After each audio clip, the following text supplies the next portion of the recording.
नमस्कार दोस्तों, मैं गोपाल प्रजापति स्वागत करता हूं अतुल्य अकेडमी यूट्यूब चैनल पे। दोस्तों, आज बहुत ही खुशी हो रही है मुझे ये कहते हुए कि हमारे गृह मंत्री जी नरोत्तम मिश्रा जी ने आज अपनी मीटिंग में ये कहा है कि मध्य प्रदेश में 4269 पदों पर भर्ती कराई जाएगी। जैसे ही लॉकडाउन समाप्त होगा वैसे ही भर्ती प्रक्रिया को आरंभ कर दिया जाएगा। तो अभी आप जैसे न्यूज में देख रहे हो, ये अपना गृह मंत्री जी बैठे हुए हैं, इन्होंने घोषणा की है कि 4269 पदों पर मध्य प्रदेश में भर्ती की जानी है। और ये इसलिए भी कहा गया है क्योंकि मध्य प्रदेश में अगर आप देख रहे हो तो जब पिछली सरकार बनी थी उसके बाद से ही 3 साल से मध्य प्रदेश में कोई वैकेंसी आई नहीं कि बड़े लेवल पर वैकेंसी है जिसकी कोई तैयारी हो पाई, ऐसा कोई आया नहीं, जिस कारण से युवाओं के अंदर आक्रोश था।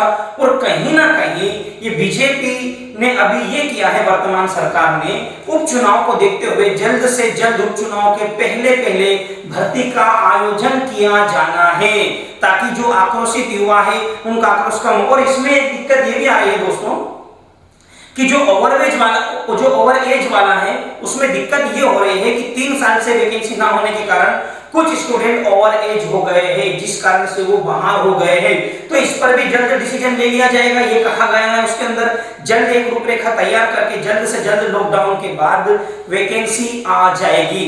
और ये कहा गया है जैसे ही लॉकडाउन समाप्त होगा वैसे ही हमारे लिए खुशखबरी आएगी।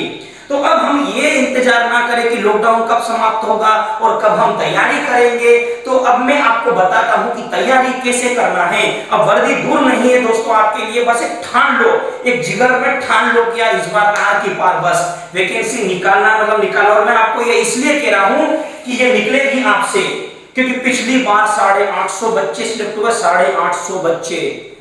ऐसा कोई बच्चा कॉल करके नहीं बोल रहा था सर सिलेक्शन नहीं हुआ, यहाँ पर सिलेक्शन मिला है बच्चों को। इसलिए मैं कह रहा हूँ कि आपको पढ़ना क्या है ये मैं आपको थोड़ा सा डिस्कशन कर लेता हूँ ताकि आप अपनी रणनीति बनाओ और रणनीति के साथ साथ चलना आप चालू कर दो।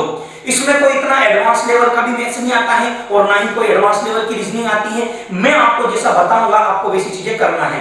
अब यहाँ पे समझो आप कि मध्य प्रदेश पुलिस की हम तैयारी कर रहे हैं, तो किस तरीके से हम तैयारी करें, किस तरीके से हम अपनी तैयारी को जारी रखें। तो अभी मैं आपको बता रहा हूं दोस्तों क्या करना है हमें, इसमें थोड़ा सा ध्यान देना।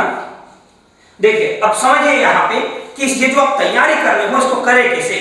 यहाँ पर कुछ बच्चे एक प्लानिंग होना चाहिए आपके पास, एक विदाउट प्लानिंग आप इस चीज में सक्सेस नहीं हो सकते। अगर मैं सोचूं कि दिन भर में हिस्ट्री पढ़ता रहूं, पॉलिटी पढ़ता रहूं, इकोनॉमिक्स पढ़ता रहूं, पर्यावरण पढ़ता रहूं, ज्योग्राफी पढ़ता रहूं, इससे क्वेश्चन ही नहीं आता ना। तो कहां से क्वेश्चन आता है ये आपको पता होना चाहिए। तो अब यहाँ पे समझना क्वेश्चन कहां से आता, बोल रहा हूं पिछली बार का जाके पेपर चेक कर लेना, एक एक पेपर यहीं पे सॉल्व कराऊंगा मैं आपको। ये जो मेरा यूट्यूब चैनल है इसके ऊपर एक एक क्वेश्चन आपको हल करवा दूंगा मैं, हर पेपर का आया हुआ। तो देखो सबसे पहले आपको जो होता है वो एक आएगा हमारा गणित। गणित ये मैथ्स में यार मैथ्स का रूल क्या है, देखो विदाउट मैथ्स ये बोल दूं आप, विदाउट मैथ्स एमपी पुलिस एक केवल और केवल आपके लिए सपना हो जाएगा। मैथ्स आता है, मैथ्स कितने नंबर का आएगा ये बता रहा हूं। एक रीजनिंग होता है और रीजनिंग आपको रीजनिंग करना है अच्छे से। और तीसरा जो होता है वो आपका साइंस। अगर आपने ये 3 चीजें अच्छे से पढ़ ली तो ये मेरी गारंटी है कि आपको इस बार वर्दी लेने से कोई भी नहीं रोक पाएगा। अब यहाँ पे आप हम पढ़े कैसे। अब कुछ बच्चे क्या करते हैं ये भी चीजें बताऊंगा। जीएस अभी नहीं बता रहा हूं, क्यों नहीं बता रहा हूं उसको लास्ट में बताऊंगा जीएस किसे करना है। अगर मैं ये देखता हूं तो पिछली बार जो लास्ट ईयर का एग्जाम था उसमें आप देखना 60 से 70 नंबर का आता है क्या हमारा मैथ्स और रीजनिंग। आपसे गणित और तर्क शक्ति से रिलेटेड क्वेश्चन पूछेगा 60 से 70। किसी किसी पेपर में लास्ट टाइम की बात कर रहा हूं मैं 65 क्वेश्चन भी आए हैं। ये 70 तो नहीं पर 60 से 65 क्वेश्चन आपके यहां आते हैं।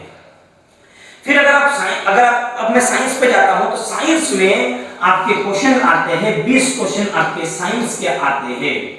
ये 20 क्वेश्चन आपके क्या आगे दोस्तों साइंस के आगे है। तो अब आप यहां पे देखो अगर 65 और 20 से कितना हुआ 85, ये 85 क्वेश्चंस हो गए।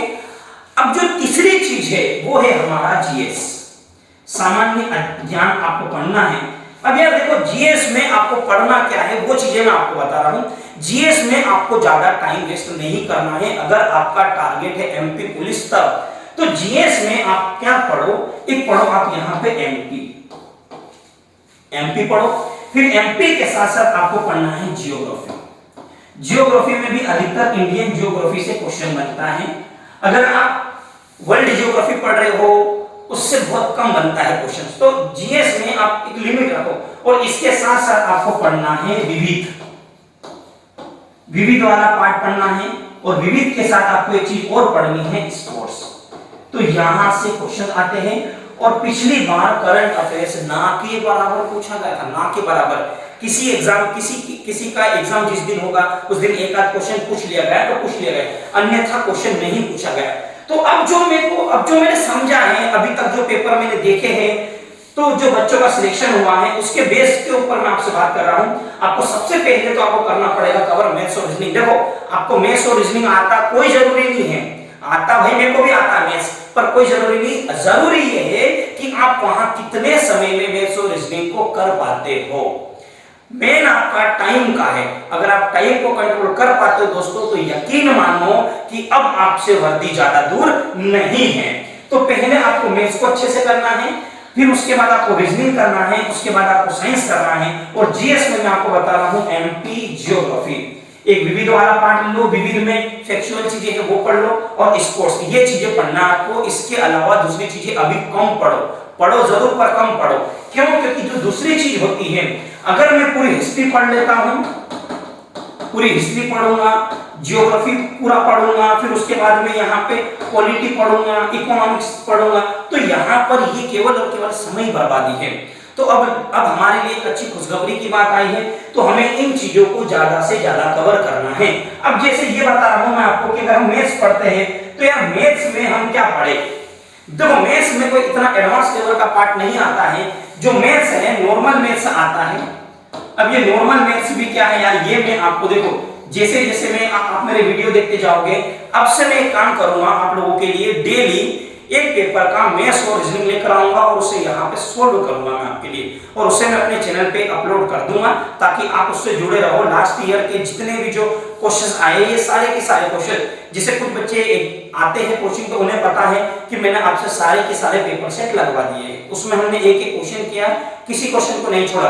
पर अब मैं आपके लिए क्या करूंगा, मैथ्स में और रीजनिंग में, मैथ्स और ये जो आपका रीजनिंग वाला पार्ट है, इसमें मैं आपके लिए डेली सॉल्यूशन लेकर आऊंगा, ताकि होगा ये कि आप आपकी तैयारी को कंटिन्यू रख सको और आपको ये पता चले कि किस तारीख में क्या क्वेश्चन पूछा गया था। तो यहां पर मैं बात करूंगा आपकी 60 से 65 नंबर की दोस्तों। अब यहां आपको सबसे ज्यादा जान लगा देनी है। इसके बाद हम बात करेंगे साइंस की।